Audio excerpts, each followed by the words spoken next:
want to ask you about the 287G program and ICE raids, particularly as they've affected my district and my state in recent months. In February, ICE carried out numerous enforcement actions in my district across the state of North Carolina. Agents had arrested over 200 individuals in 1 week, many of whose only crime was to be here without documentation. These raids took place statewide in courthouses, workplaces, outside of schools, during traffic stops. But the majority of these arrests were concentrated in areas that had recently ended voluntary immigration enforcement agreements, including several 287G agreements with the agency. Now, I want to take just a minute here to quote fully your Atlanta ICE field office director. I'm going to quote him completely and fully. Here's what he said. I would say the new normal is you will see more visible ICE presence out in the communities. The increase in raids is a product of some of the policies that have been enacted within the state with respect to Mecklenburg County, Durham, Wake County, Orange County. I think the uptick you've seen is the direct result of some of the dangerous policies that some of our county sheriffs have put into place. And it really forces my officers to go out on the street and conduct more operations out in the community, at courthouses, at residences, doing traffic stops. This is the direct correlation between the sheriff's dangerous policies of not cooperating with ICE and the fact that we have to continue executing our important law enforcement mission. End of quote. Well, I was appalled to hear these arrests justified as the direct result of several counties lawfully ending their engagement in voluntary immigration enforcement agreements with the agencies. And you know they're voluntary. Multiple courts have ruled that these agreements are in fact voluntary, to be entered or exited according to the best judgment, the discretion of local authorities. So that leads to my question. Can you tell me, is it department policy to conduct more enforcement operations in localities that have recently ended 287G programs? And is the department predicating raids as retaliation against local law enforcement agencies who are executing their own discretion and their own judgment and who have reasonably decided that maintaining community access and community trust is absolutely critical to their law enforcement mission?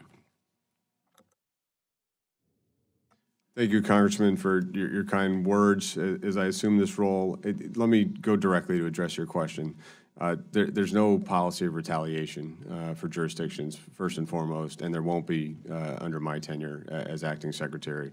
I think what you're hearing from ICE is their responsibility to protect communities from those that are here without legal permission and have a criminal record. 87% of those in ICE custody that they've arrested in the interior have a criminal record and a reason for that targeted arrest. They aren't ignoring other people they encounter that don't have a criminal background but who are here unlawfully, but they are apprehending primarily those who are here unlawfully and have a criminal record. And I think that's an important aspect of their mission. It is also true that it is more efficient, more effective, and safer for communities if ICE can work with jurisdictions in the jails, in the prisons, to ensure that they're taking into custody those who need to be repatriated without going into the communities. That's a better approach. That's what we'd prefer to do. But when we don't have that opportunity, they do have a responsibility to protect those communities, and they will do targeted enforcement and apprehensions. Well, my time's about to expire. I've been informed this morning that we've received an answer to an earlier communication that I and other members of our congressional delegation sent seeking clarification. Yeah, your answer is pretty generic, and your Atlanta field director is pretty specific. That this is a matter of targeting jurisdictions that have ended these agreements. So I hope it's not just a matter of straightening out the Atlanta director's talking points. I hope it's a matter of straightening out the policy and targeting enforcement actions where they should be targeted, irrespective of the discretion exercised by local law enforcement officials as to how best carry out their own responsibilities. So I do think that voluntary collaboration is always preferable, as you outlined.